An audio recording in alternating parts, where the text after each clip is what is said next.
I want to thank everyone for joining us today as we celebrate 15 years of the Tau Beta Sigma Alumni Association.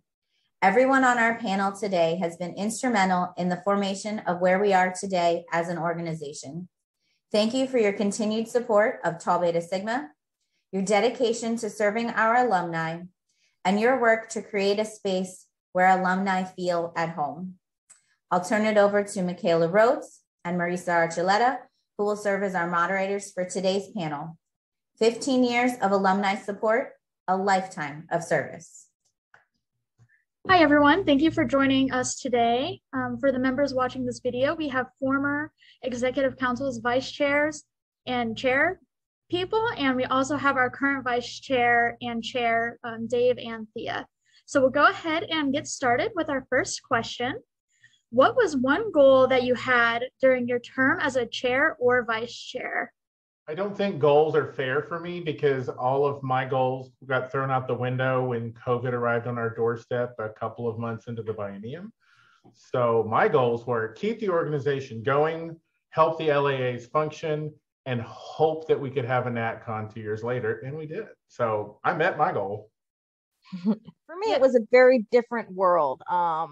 And it'll be a theme that resonates throughout this conversation is the former Alumni Association really left a bad taste in the leadership's mouths. And so we had to overcome that to even be considered a part of or equal to the national leadership. So my goal was really get us involved in the strategic planning and to be a part of the leadership circle and not just this thing sitting to the side that would die and wither away otherwise.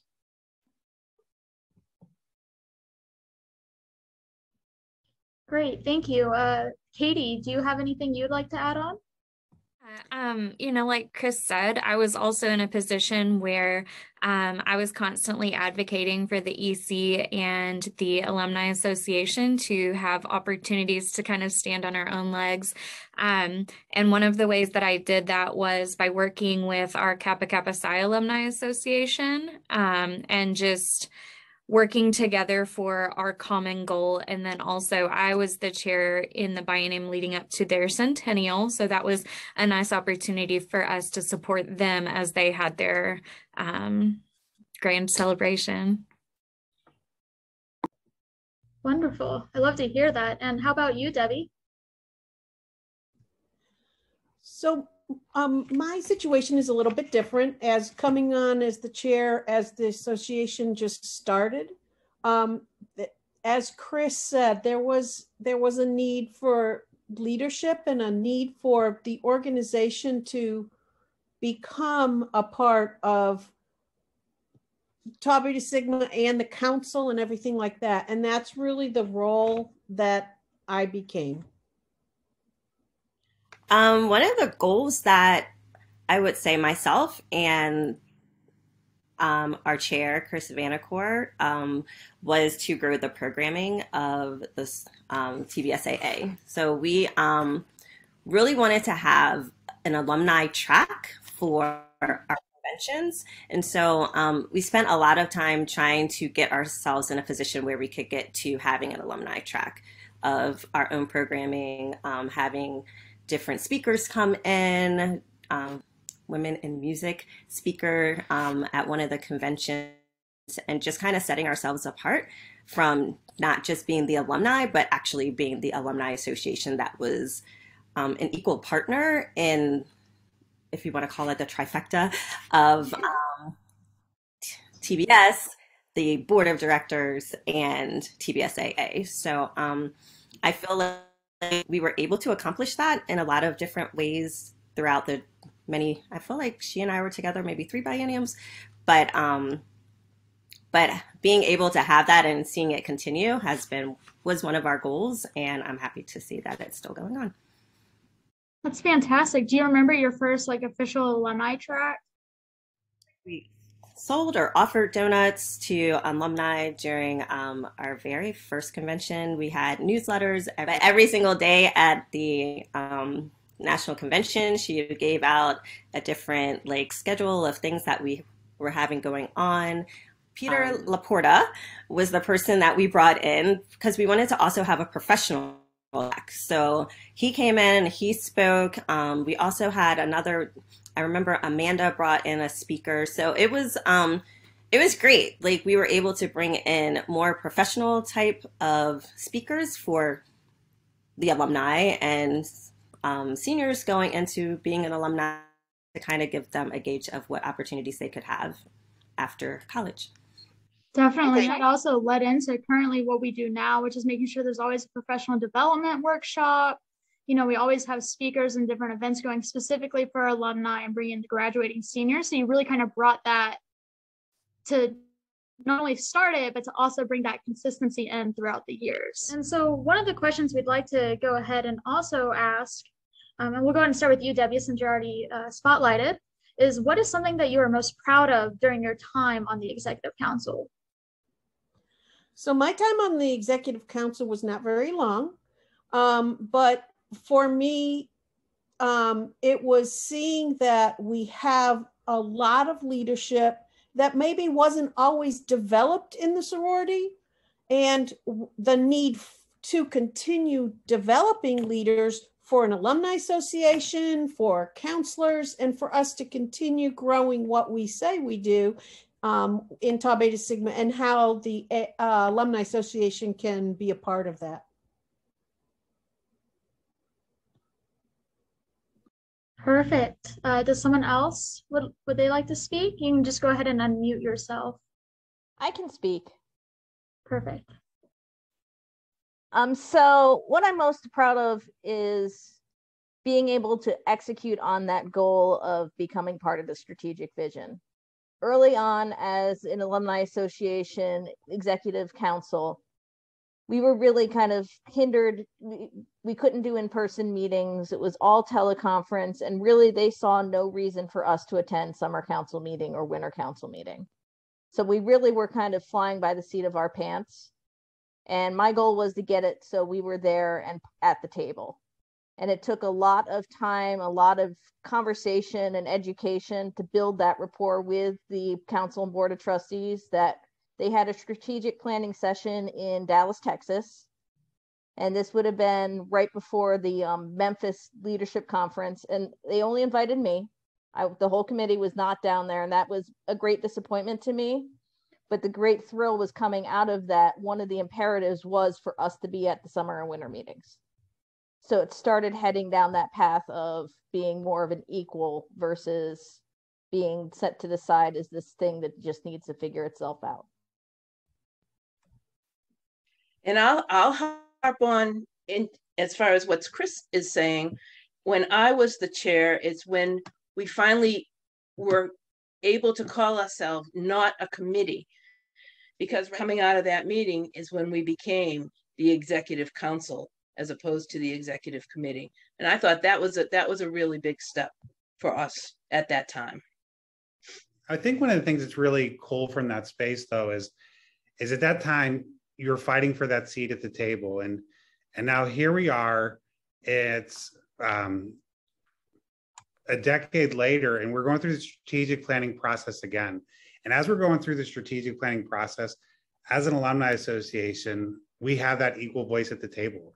And it's been a three-pronged process between Dawn, Erica, and myself leading the efforts, where each of us own a piece of this future creation of our vision statement and what does the next 10 years look like. And I think back about the work that you did to fight to make sure that we were represented and we had those advocates, and how it's paid off to where we are today from this space. And so I thank you all for being that advocate for us and really making sure that we had that voice, because we wouldn't be where we are today in this strategic planning process without that. Yeah, I can add that during the most previous biennium, I was able to continue to build on what the ladies and gentlemen before me had worked towards.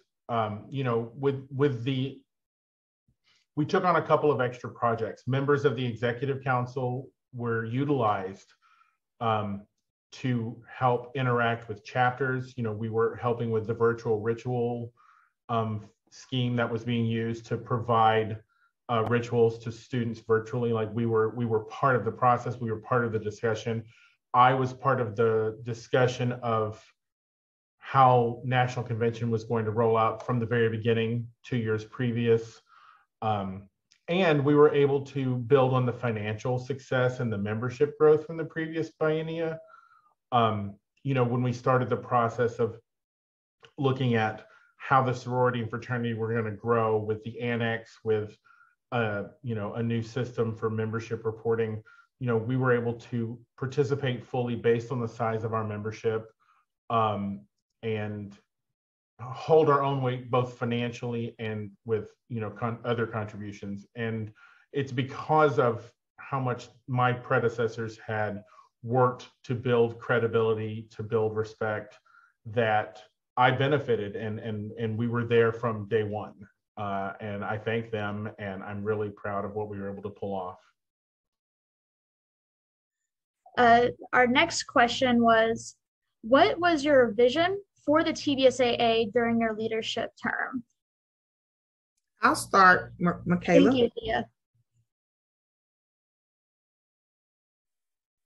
So part of the vision when I got on the council and got in a leadership position was to really expand our reach in the local alumni association space. And so Dave set out a vision for intentional connections. And so we have expanded connections and reconnected with alumni and strengthened our reach into that space by expanding the number of LAAs that we've had. And we've done a great job of expansion this biennium.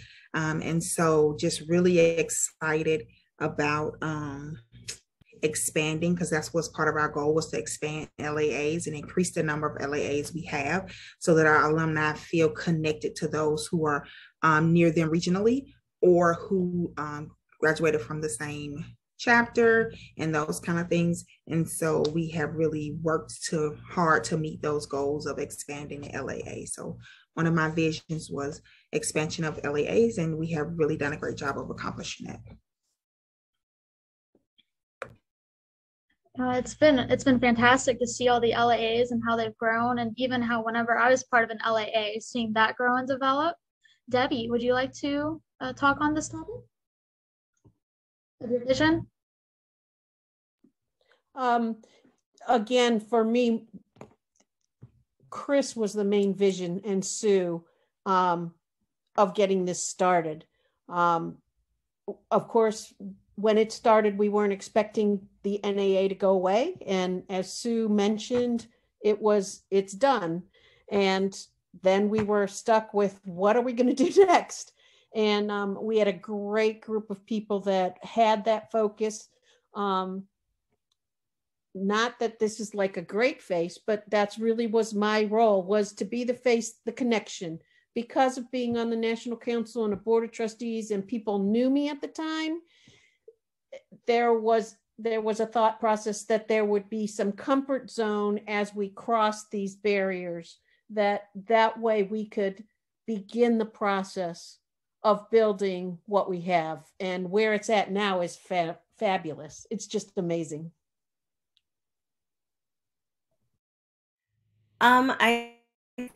So we went through this whole strategic planning when we got there.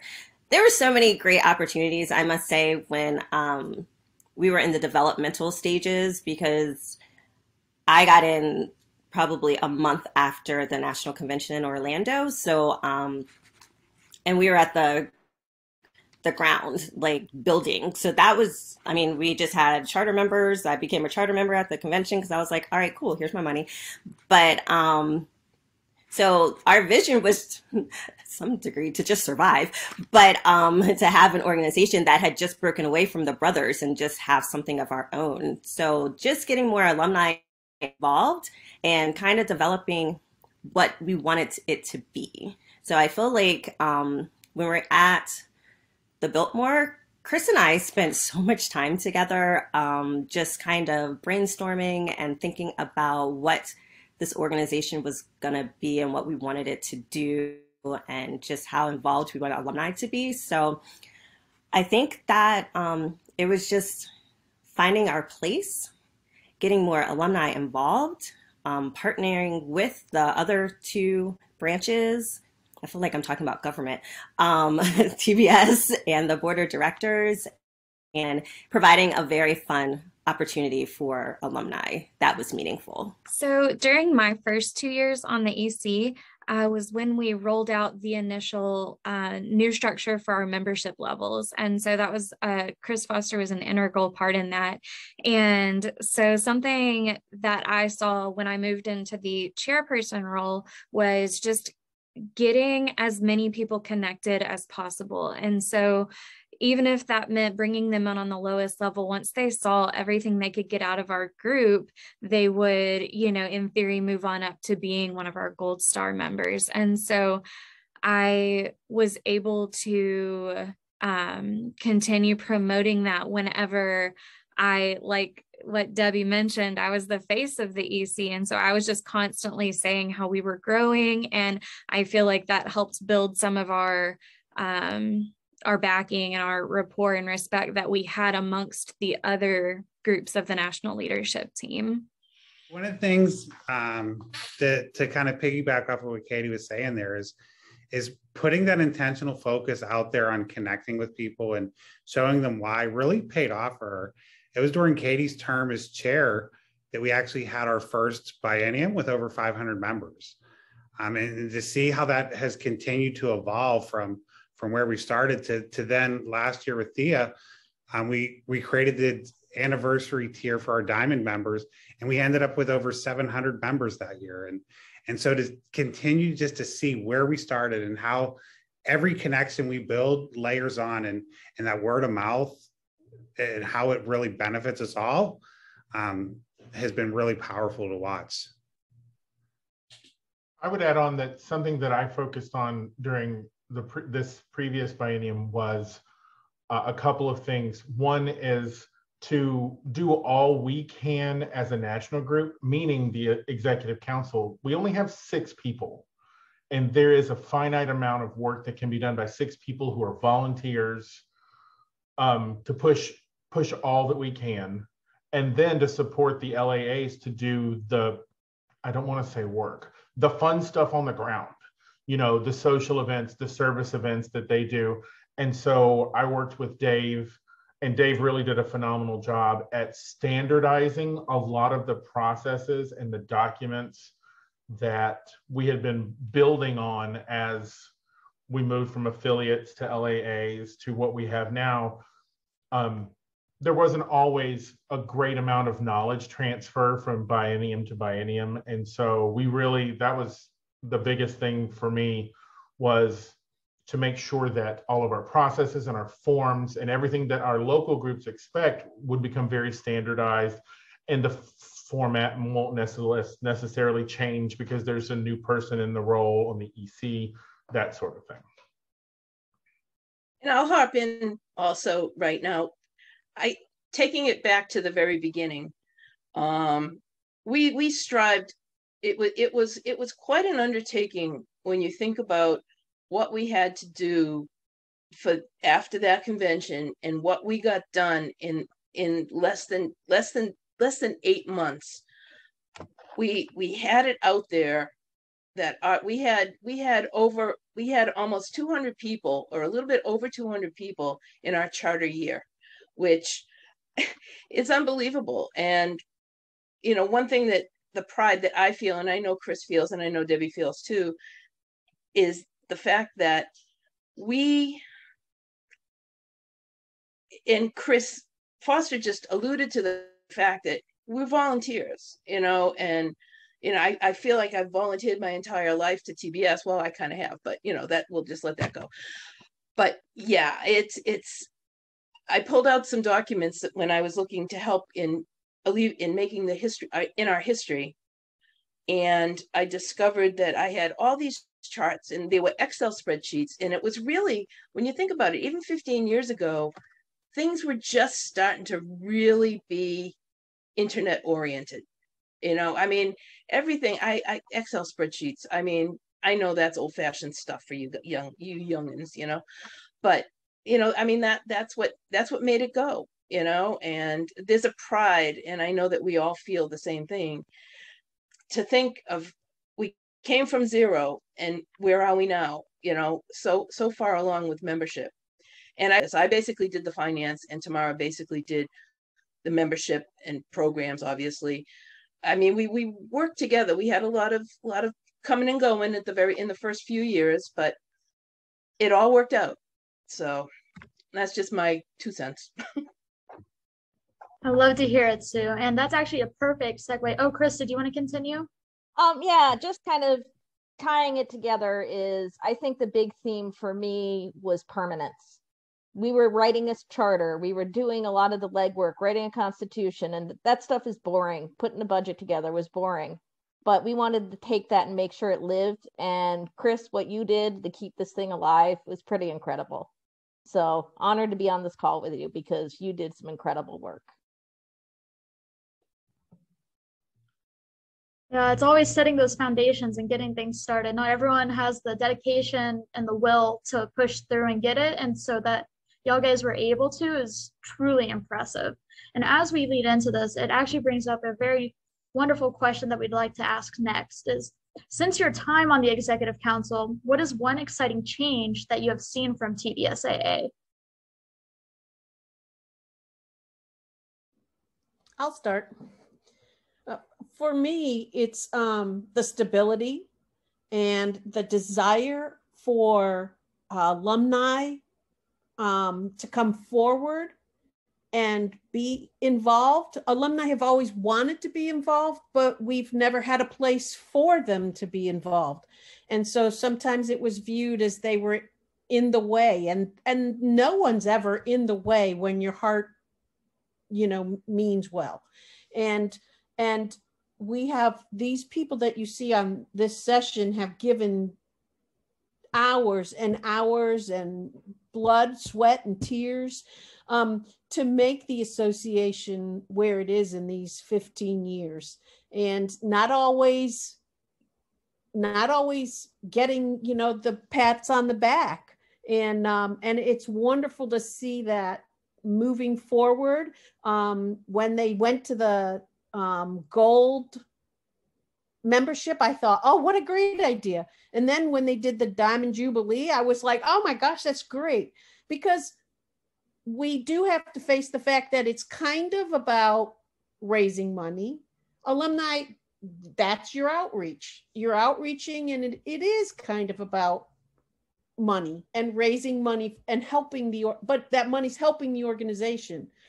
But it's also, people have to feel involved in order, and that people care about them in order for both sides to work. So it's wonderful to see the advancements that are made. Every year I come back, you know, every biennium, it's just wonderful to see the growth that it's made. And going off of the financial commitment too, is not every alumni is able to contribute financially. And so even with the development of alumni committees, that is a wonderful way to dedicate time and still have a large impact on the organization. Chris? I don't just have one exciting change, I have two. So I rolled off of the EC in 2019. And since that time, I have been so impressed with the way that our LAAs have just blown up. I mean, it's amazing to hear how many new groups we've had. And that shows that we've got more and more members wanting to be involved and continue their service to our organization. So I can't say enough good things about that. And the other exciting change is the scholarships and the way that, you know, I know several years ago, Tyra had a dream to add more scholarships. And so I love seeing that her vision, how her vision has come to fruition with awarding an extra scholarship this past year. So, you know, kudos to y'all. It's just been, for me, it's been refreshing now that I've moved on to the active side and being a counselor. It's just really, I love being able to step back and see how y'all are just thriving and, you know, doing great things for all of our alumni. Thank you. And it's also really exciting to see, like with you, for example, you are now a counselor for the Southwest District coming off of the Alumni Association. So that's even giving us a new way to reach out to different students so that way when they graduate, they know this is something to join. You can join anywhere in the Alumni Association, CBAs, all of that. Debbie, would you like to speak?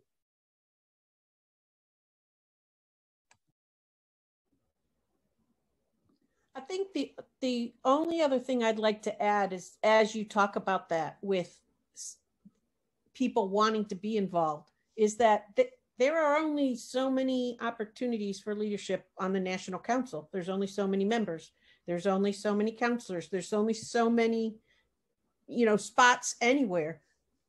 The Alumni Association has given people an opportunity to remain involved, and that is very important. Because we all enjoyed our time as actives, and giving back is something we all want to do. And so being a part and a member, even just a member of the Alumni Association, offers that opportunity, that connection through the local alumni associations, through the district alumni associations. When you go to national, I mean, we have people that come to national as alumni for the Alumni Association. And they haven't been around for years, and they're coming back, as that's fabulous, fabulous. Definitely. And Sue, did you have anything you wanted to add? I like all the little stuff you give out now. I got my little thing today, the little whatever it was. I did too. Credit card thing. Well, between that and between the thing that goes in the front of your dashboard for keep the sun out. That was great. Yeah, I really like getting all the gifts too. It's really nice. I still have like the little diamond pen, and so I use it whenever I'm taking notes. I was like, oh wait, here's my TBSAA little notepad. Here's this. I'm good to go. Hey, we've come a long way from that. 15 years is a long period of time. Definitely. And now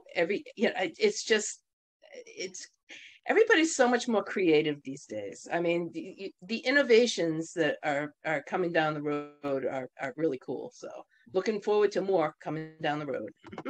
One of the changes was, so with our grants program, we were always going to identify 3, and I feel like it's been wrapped into one, but I've noticed that there's still different ways that you all are giving alumni opportunities to apply for different scholarships or grants or what have you. So I think that was something that I appreciate and that I have learned to be excited about in TBSAA. Awesome. Yeah. And I know Tyra's got some things in the works as well. So her mind's always going for those specific topics. What is something that you would like to see the TBSAA accomplish in the next 10 years? I'll go, Michaela. Yes, Thea. So in the next 10 years, I would love for us to hit the 1,000 member milestone. It was really exciting for us to hit that 500 member milestone and that 700 member milestone. So I'm really looking forward to us hitting and surpassing the 1,000 member milestone. It's going to be an exciting time. And we'll need a throw party to celebrate. Saying congratulations, and we'll invite all 1,000 members, and we'll just all jam out on a Zoom call. I don't know if Zoom has that capacity, but we can find out. Would anyone else like to continue? I can go ahead and layer on to Thea's goal there. And so I think about the goal of getting to 1,000 members, and there has to be intentional work behind that and strategic decisions to make that happen. And so one of the things that I would love to see is that joining the Alumni Association is just your natural next steps. And that when you think about your time in the sorority, that you think about your time in the sorority as a lifetime commitment. And that whenever I graduate, I already know what I'm doing, and it's going to join the sorority. And it shouldn't necessarily have to be this outreach space. It's just, hey, this is what I'm going to do. And of course, there's going to be a lot of boots on the ground and building awareness and education. To me, that's the ideal state is that this is just the next place you call home to continue to serve our organization. This has always been my thing, is how do you get the alumni who are not participating to participate? Because if I hadn't been recommended by my girl Melanie, then I wouldn't have served for the 8 years that I did, and I would have been that alumni like who held a district office for 2 years and just kind of went ghost. So that would be something that I would like, and I always say that I want to see how we get alumni to continue to be a part of the organization. So I think that's like, retention, and that's always going to be a thing. This is always. Okay, I can hop in on this as well. So I think the 1,000-member goal is exactly aligns with where I would like to see it, which is I don't want to put a number on it. I just want to do growth, because growth brings funds, funds bring programs, engagement brings donors, donors bring the endowment, and the endowment's the health of the organization. So growth is the one thing I think can drive not just the organization, but the sorority as a whole. And that really kind of ties into what the vision statement kind of enhances as well, that will be coming out later. And to see that and be able to really, truly and grow upon that. And I'll just say too, like one thing that's really exciting about like with the TBSAA now is that we're also kind of seeing a lot of people of a variety of different ages truly get involved. Like our EC currently has a whole different, we all have different backgrounds, we all have different ages. It doesn't really matter. It doesn't matter where you're at in life. You're always able to contribute. Part of the nature of being on the EC is answering the question, why would I do this? Why would I join the Alumni Association? What is the value of membership? And that answer is that's the driving force behind why we do what we do on the national level. And the answer has changed and has grown, because as the AA grows, what we can provide as an organization and to our individual members grows as well.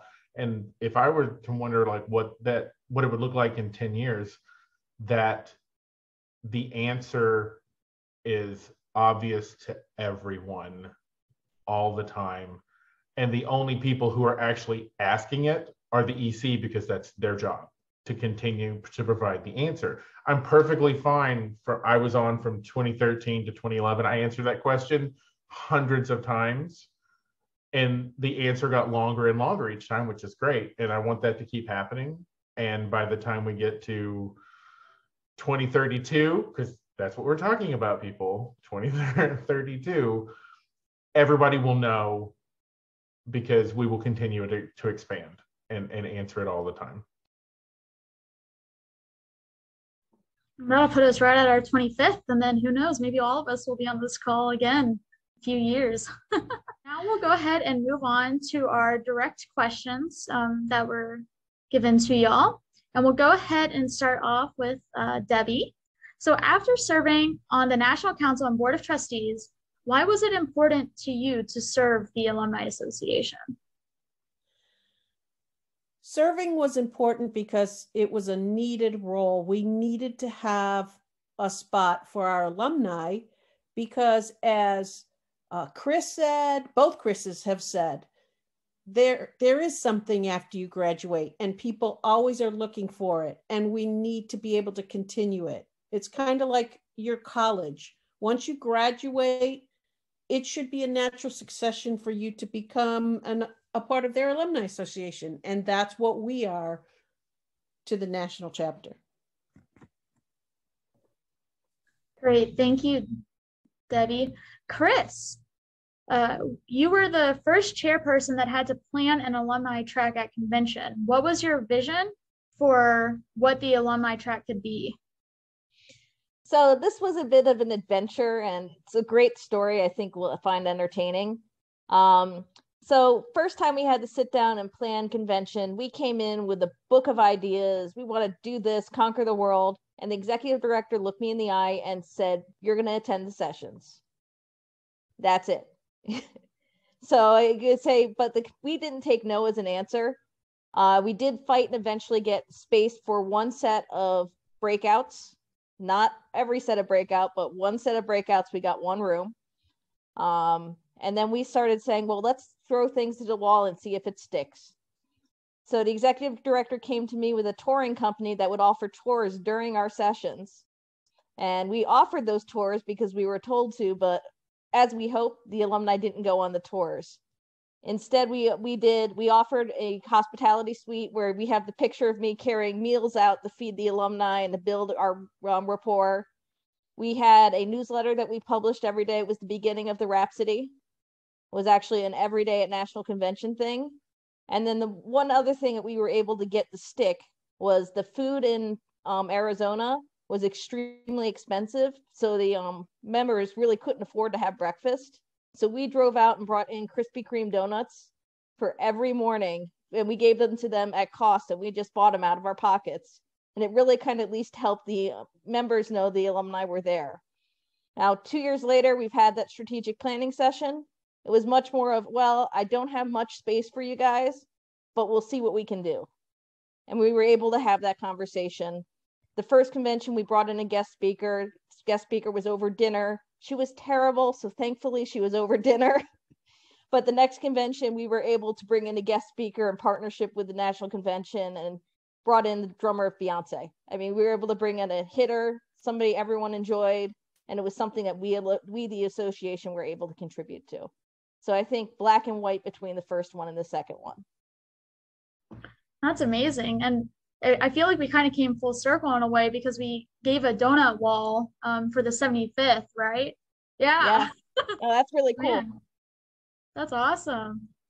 Perfect. So Sue, you were initiated into the organization in 1974 and served in many roles. How has the sorority's approach to alumni changed over the years?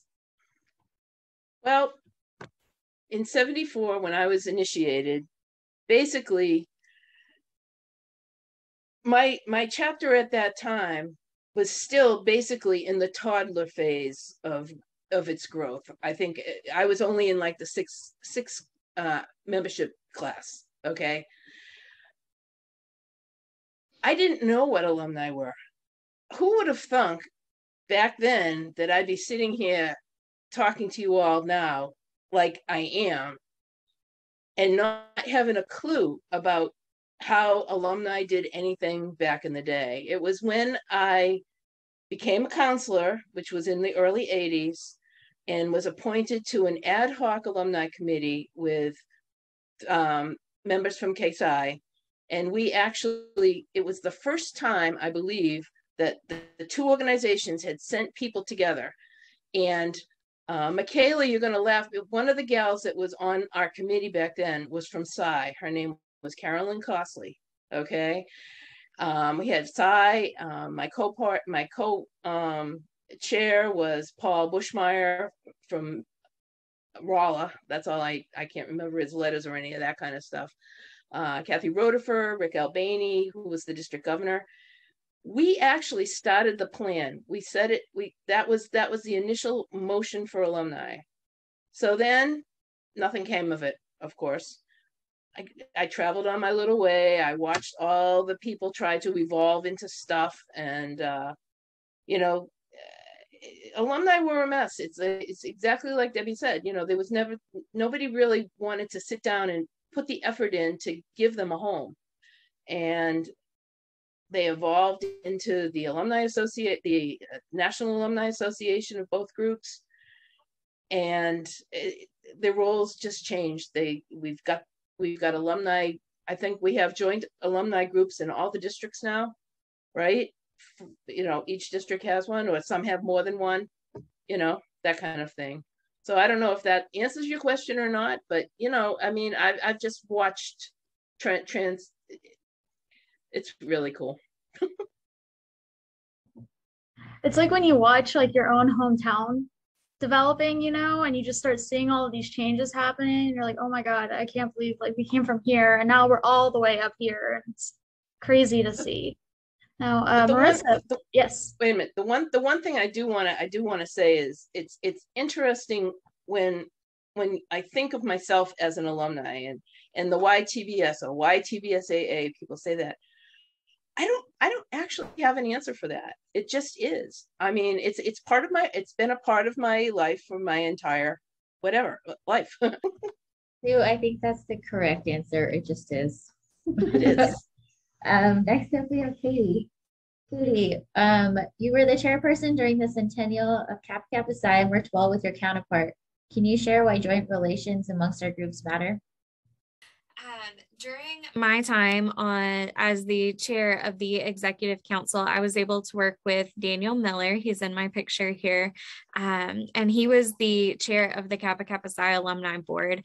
And so one thing that Daniel and I both agreed on when we came into our biennium was that there was an opportunity for us to collaborate and an opportunity for us to build relationships that had previously been more strained, where our groups hadn't quite seen eye to eye on things. And while, yes, we are separate organizations, we also saw that there were opportunities for us to support each other. And so I know that one thing we were able to do as the TBSAA was support the Max Mitchell NIB program. And that was I feel like that was a really special opportunity for us to show support of not only the NIB and our students, but it was an opportunity to support one of the programs that the Kappa Kappa Psi Alumni Association had. Moving forward, I think that we've continued to see a good working relationship. And so I know that whenever we're looking forward into future years of national conventions, that we'll just continue to have opportunities to continue networking with not only our alumni sisters, but our brothers as well. And what's really nice about that too, with the Max Mitchell grant, is that we've also had local alumni associations kind of from that start contributing to that as well. So all of our TBSAA ones, all the ones that want to really kind of create a larger impact to help them too. The next question is for Chris Foster. During your term, you were a vocal advocate for increased alumni representation. What were some of the positive outcomes from your advocacy? Well, we had a lot of frank conversations during my biennium with the National Council and the Board of Trustees about maximizing the alumni impact on the sorority in general. One of the biggest impacts alumni can have is financially. All of the Board of Trustees has an important role in the financial future of the sorority by soliciting, donations in a variety of different ways. But our group is a ready-made audience for that effort, and we can contribute on our own way. When we discussed the national convention, which we did get to have, which was a big question for most of the 2 years, and then it happened, was to create an alumni experience that was familiar and separate, so that there was a true purpose for us to come and have the economic impact we can have to not only just make raw donations, but to bring participation, to help chapters by buying their merch, to keeping everybody involved so that we can utilize the sorority as a way to make an impact on our community, to make tax deductible donations, and to stay involved. And so when it comes to representation, it was vital for us to be visible we have continued to do so as the organization has grown over 15 years, to be a visible part of the national leadership. I know that it's because of all the hard work that Debbie and Chris and Amanda and Justin and Katie, and I hope I didn't miss Sue, that my role was very visible alongside of Adrian and Carolyn, who were the president and the board of trustees. You know, I was always part of the conversation when we had to send out information after the pandemic happened. You know, I was always included in the conversation. The EC was included in big meetings because we have made it clear over the life of our organization how vital alumni representation and financial impact can be for the sorority in general. And it just continues to build and to grow. And I was very proud to be that representative and to see how we could continue to make that positive impact while still letting the active chapters do what they needed to do and stand on their own 2 feet and be successful now that we've gotten to the other side of lockdown and things like that.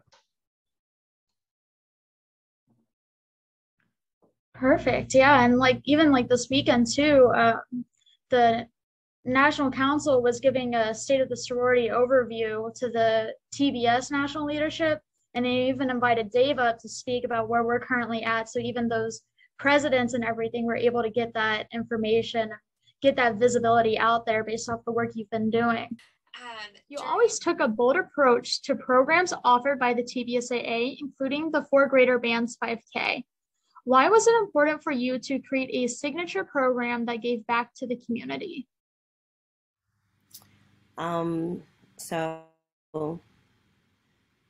I would say that first, it wasn't my idea. It came out of committee, truth be told. So we, at the last convention before my final convention, so as an officer, that is, we were in committee and people came up with ideas, and I was like, all right, well, let's this one and this, and I had the best leads for my committees. So Allison was also one of my leads. She did the awards and Marcus did the grants, and I took on the 5K after. And so I was like, let's go big. Let's just do this. And that's what we did. And I'm so grateful that they like got on board with me and decided that this is what we're going to do. And the 5K, I just wanted, we initially did it in person, and I wanted to give back to the schools. And I'm a school teacher. At the time, I was an elementary school teacher. And it's hard to get money in schools, and band instruments cost a lot. So even just the sheet music, things you learn as you're actually in the field of being a teacher. But I was like, let's do this. Let's create a program that's going to allow students to continue music. And it was something I loved.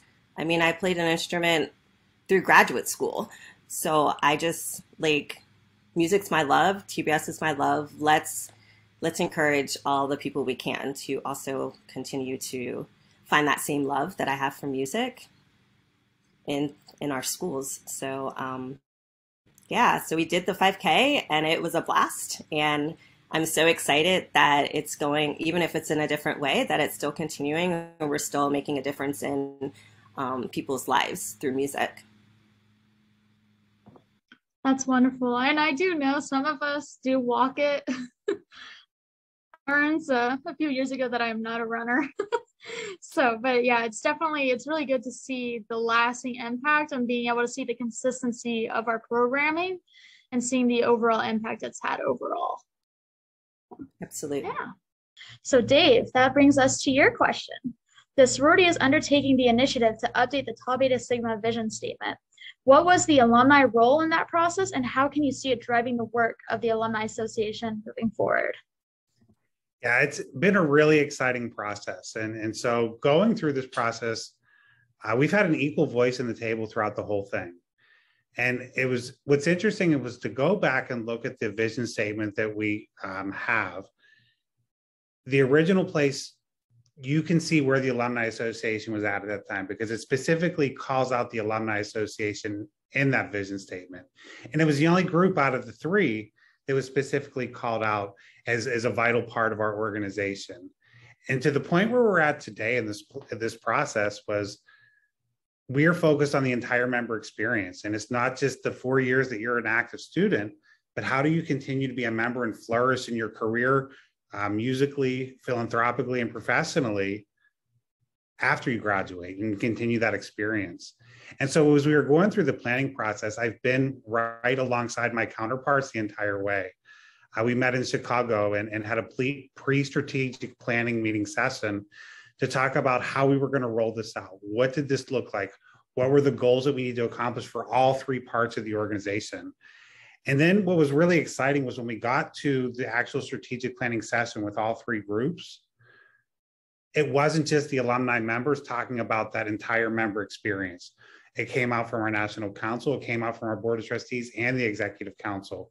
And so there's now this importance into the work that we do, the role that we play in the organization, because of everything that everybody's done to get us to this point today.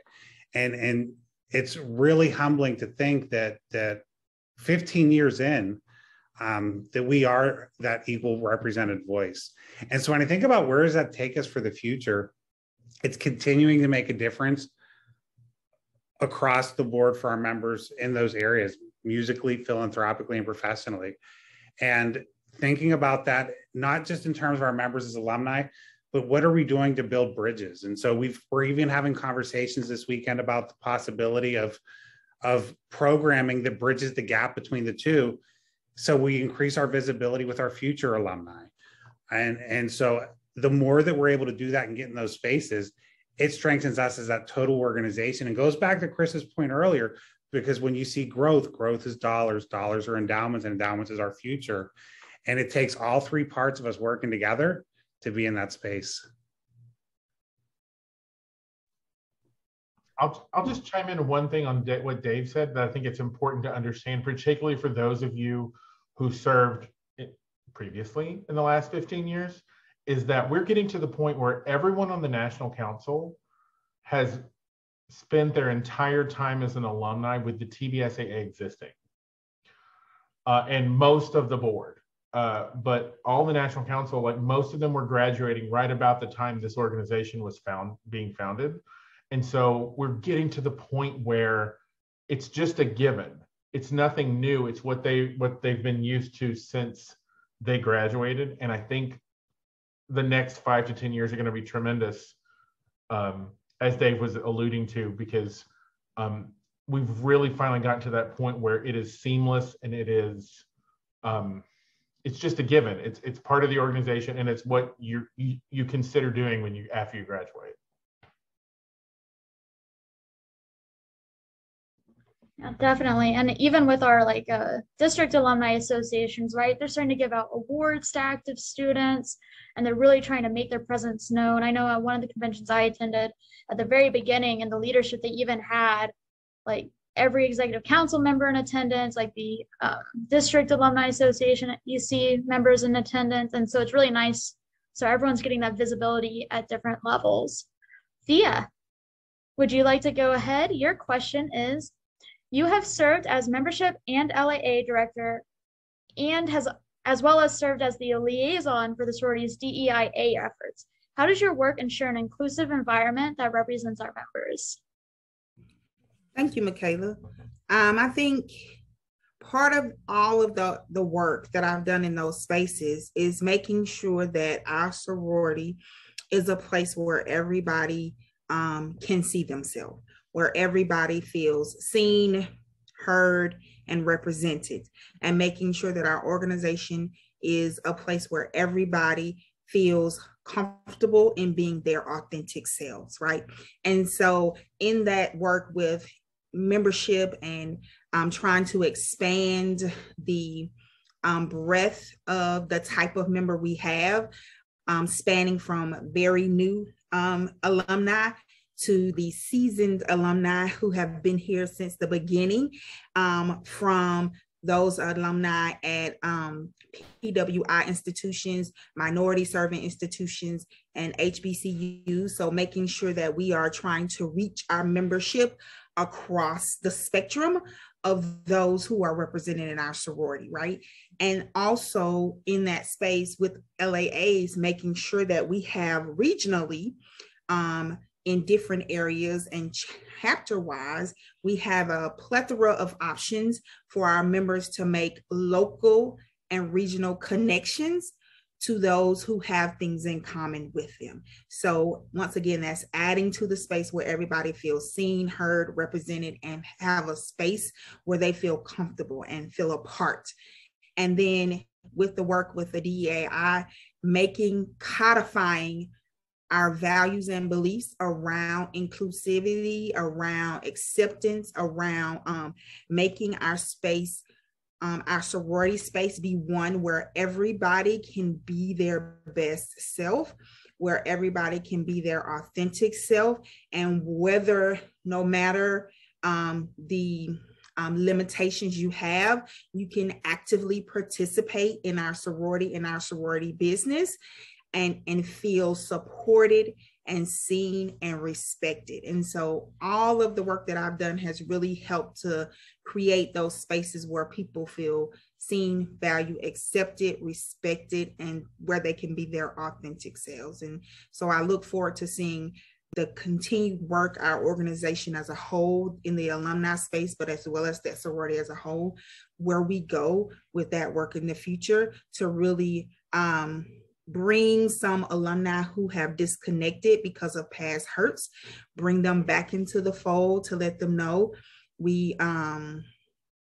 recognize things that have been done, we put things in place to improve and move forward with that, and we welcome everybody back with open arms, because all of us, no matter where we are in our stage of sorority life, have a place and are needed and are valued. And so just opening up that space so that everybody feels that our sorority is the home that drew them in the first place.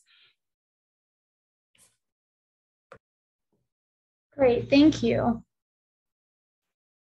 So we've talked a lot about how the story started, where we've been, where we're going, but now it's time to shift gears into what drives us as an alumni member.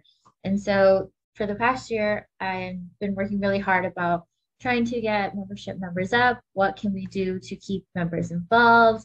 What are our benefits that we offer? Just what can we do to keep us around, get new members, get old members to come back? We just had a series called the TBSAA campaign, and it's an 8-week mini series featuring our members and touching on different things about what we offer. And so now it's all about why TBSAA? Why do you continue to support TBSAA? So it's a little bit of a vague answer. It could be anything of just, do you do something specific to support us? Or you can touch on anything. As we broke down the levels, like what we offer for a member, and we came up with things. We offer awards and recognition. There's financial. We give you gifts. There's leadership opportunities, networking, professional development, service, social, and travel. So what part in any of those areas really are you drawn to that keeps you around as an alumni member? So I continue to support TBSAA because I love band. I just love band. I love TBS. I know that I'm probably not as active as I probably have been in the past, but even just being a part of these type of things, or just might inspire somebody to continue to be a part of TBS and contribute and to support music. And music is so important. It's been such an important part of my life, and TBS has always been such a great and important part of my life. Even when I transferred schools, I was like, I can't go to a school that doesn't have TBS. So I just love it, and I always will continue to do what I can to support and be a part of TBS until I can't be part of TBS anymore. Yeah, it's crazy to see how lifetime TBS ends up being. I'm pretty sure when a lot of us started, we didn't realize the lasting impact it would have on all of us. Absolutely.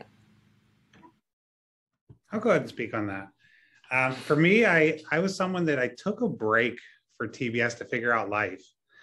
I graduated college and quickly realized that I needed to establish myself to be able to be my best version of myself for the organization. And so I came back in 2015 because I always made a promise to Catherine Kelly that the day she was elected national president, I'd be there to see her. And coming back into the room, I felt welcomed. I remember Chris Foster reaching out to me afterwards saying, hey, we're going to have a vacancy on the EC. You should put your name in. And sometimes it's being that tapped on the shoulder to say, hey, there's a place for you and you have a purpose. And so I was at a point in my life in that time where I was able to give back. I had figured out my life and allowed myself to be a solid person so that everything that I've learned from the organization up to that point that's helped me establish myself, I was now able to share and bring my best version forward for anybody else. And so when I think about that for me and my why, it's because of everything that's been given to me and everybody who's ever tapped me on the shoulder and said you're worth it. Because the reality is imposter syndrome is real. And even coming into this chairperson role, like there's a lot of doubts. I look across this room right now and there's some really fantastic people that have done great work, and you wonder your worth and your value. And it's other people that look at you and say, you are enough and you are good enough. And that's my why and why I continue to serve and continue to do what I do.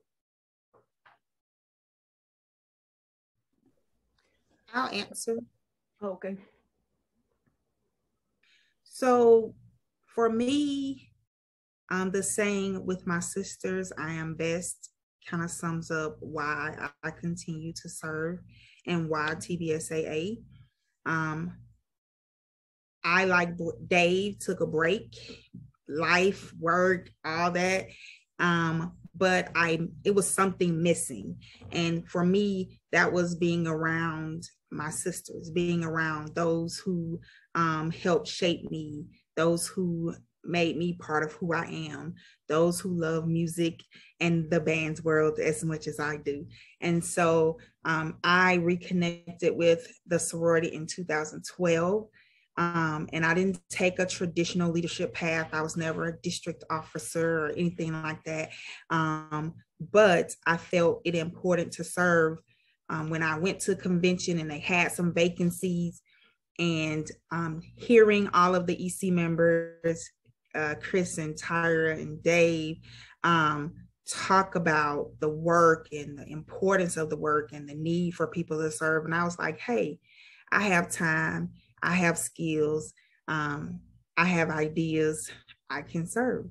And so that's why, and I really have loved being back in the bond and being connected to the bond. And so for me, with my sisters, I am best is why.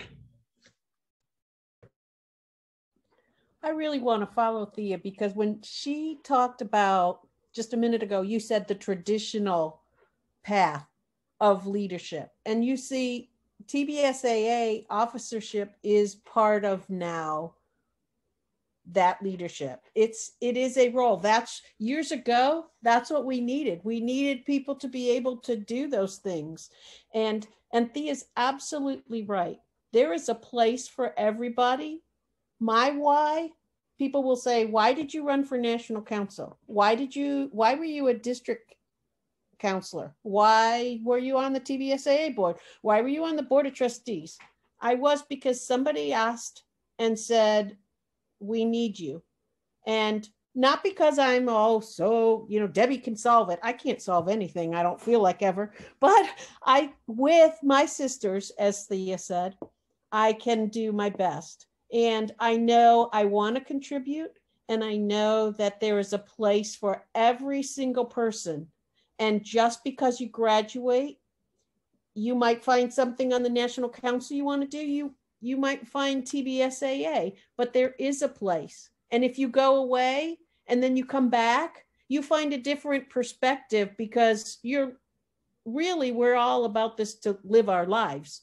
TBS is a part of it. And that's why we do it, because TBS is a part of me. I was a better band director because of TBS and the people that supported me. I was a better national council member because of the people that supported me. I am a better person now because all of these beautiful faces I see on the screen supported me in the things that I did and the endeavors that I wanted to take on to help the sorority be better. Because ultimately, I love seeing the college students enjoying themselves as a part of Tau Beta Sigma, and then the circle continues.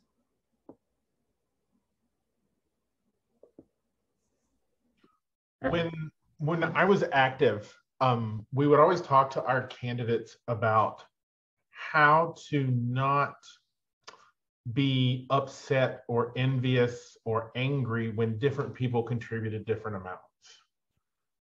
You know, when you're active, some people just are there doing service every minute of every time, and other people have crazy majors, and if they can make it to the meeting, it's been a good week. And so what we talked to them about was, imagine all of the energy and passion and desire to do TBS and service and all this stuff was a liquid, water. But the cup you're pouring the water in is a different size for everybody. How much that they can give time-wise, effort-wise, I mean, for alumni, you know, financially, the cup is different for everybody. And if everybody is filling up their cup to the best of their ability, to the size of the cup that they have, we're all functioning, and and everything's working. So for me, it was, I had all this water, I had all of this, I needed something to do, and not in a negative way, and not in a I just want to serve kind of way. It was, I needed somewhere to focus that, and TBSAA provided that for me. And so I think of us as continuing to provide people a way to have a cup, to put their energy and focus and desire into the Alumni Association, and therefore the sorority, because there are so many different ways, from LAAs to just donating $10 a month to the sorority, or to just getting your membership in every year. If that's the size of their cup and they're filling it, they're feeling that they're making that contribution and continuing to be part of the way. And so I'm really glad that this organization exists, because there are people who graduate all the time who have all of this TBS water and nowhere to put it. And rather than letting it evaporate, we need to provide them the cups. I'm just going with this analogy as far as I can. But I mean, it's something we definitely talked to our candidates about X number of years ago. And I think it's a good visual to help people understand.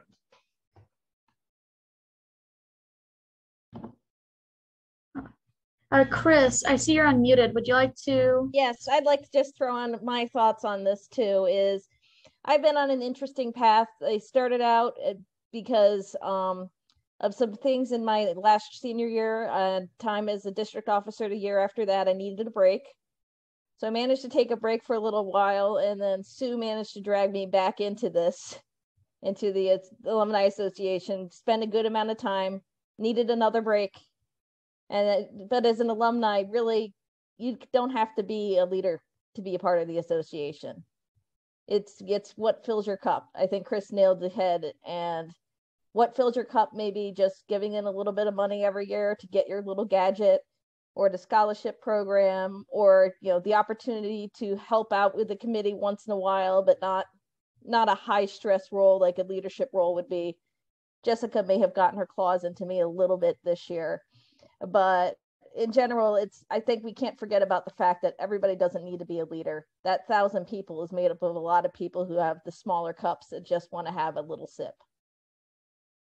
I was going to say, in the LAAs, they continue to be members and be involved in that way. So we're still continuing that trend of everybody at those different levels, even at the alumni level. Katie. So kind of like Thea, I wasn't a district officer. And so for me, I never saw national leadership as something that would fit, because I didn't have that resume. And I remember as a new alumni going to a Southwest District event, and Chris Foster and Amanda Dixon, it was kind of that scene in Mean Girls where they say, "Get in, loser, we're going shopping." I mean, they just dragged me along, and it was kind of that I didn't know I needed it, if that makes sense. It was just something to do at the time. And then the more I got involved and the more the more that I was able to take on different roles and see myself grow in different ways, I realized that I really loved having these opportunities, and I loved being a part of the TBSAA. And so kind of what Michaela was just talking about, it started on that LAA level. I was able to develop my leadership within SWATA and then moved on to the EC, and now I've switched over to the active side. But all of that knowledge and all of those experiences that I had, I feel like have really framed me into who I am. You know, as a mom, as a teacher, as just in my personal life, who I am. And so I feel like, you know, right now, I don't exactly have the time to be as engaged in committees and different things like that. So I happily sign up for that Gold Star membership every year, because it's the way, kind of like what Chris Foster was saying, it's the way I can support right now. But I know that there will be a time later where I can give in a different capacity as well. Yeah, it's so interesting seeing everyone's different stories, you know. It's my path even was very different. I just stayed with TBS like after, but I started off at a local alumni association so many years. It's really amazing. And I actually, like, going back to kind of what Debbie and Chris were talking about, I actually achieved a first for my chapter, because like SAI has a lot of people within all of the different organizations that we've done. And so I'm the first one from my chapter to actually be on the alumni association. And I haven't ever been as interested in the student side of things, because I didn't think that was where my skills best fit. So having this path, this avenue that y'all guys all created and formed together has been very impactful for me as well. Perfect. Does anyone have any final thoughts that they would like to contribute as we round out these questions? I just want to say that I'm so grateful for this opportunity. I was grateful to be selected to serve way back when, 15 years ago, and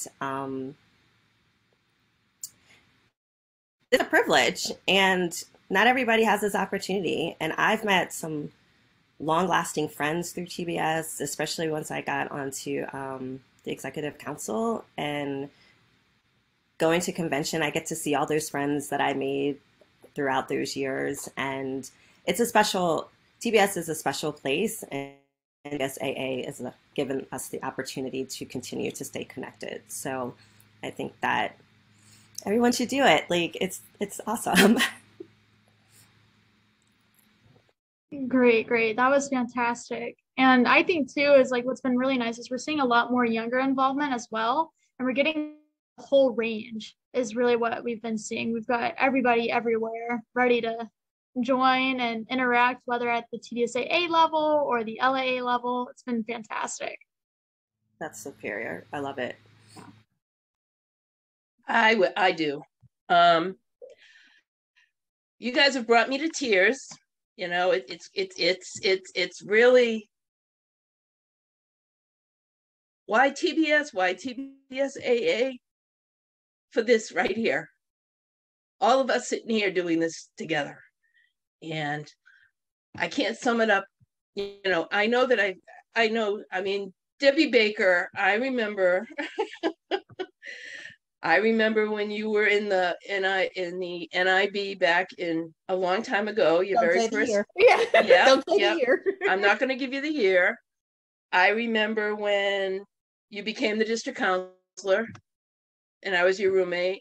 I remember, you know, having long discussions with so many people here that, and then watching everybody move forward, onward and upward. Why TBS? Why TBSAA? Because of this, because it's really kind of cool to have been a part of the very beginning, but where we've come. I go, Tyra, you're spot on. With my sisters, I am best. You know, one thing I kind of I always like to say is, because I know you, Tau Beta Sigma, I've been changed for good. And That's a reference that I use all the time, in addition to with my sisters I Am Best, because it just is that's me. That's Sue Robash Carr in a nutshell, as she wipes her tears away, because it's right here. It's my heart. It's part of my heart. It always will be. I love all of you, and where we started from and where we are today. It's wicked cool. That's all I can say. Had to throw that in.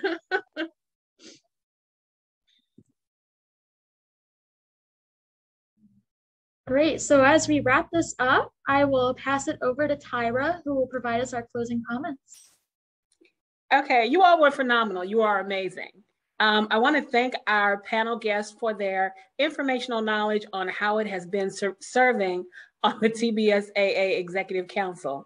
As Jessica mentioned in her opening statement, everyone on this panel in some capacity has been instrumental in shaping what TBSAA is present day.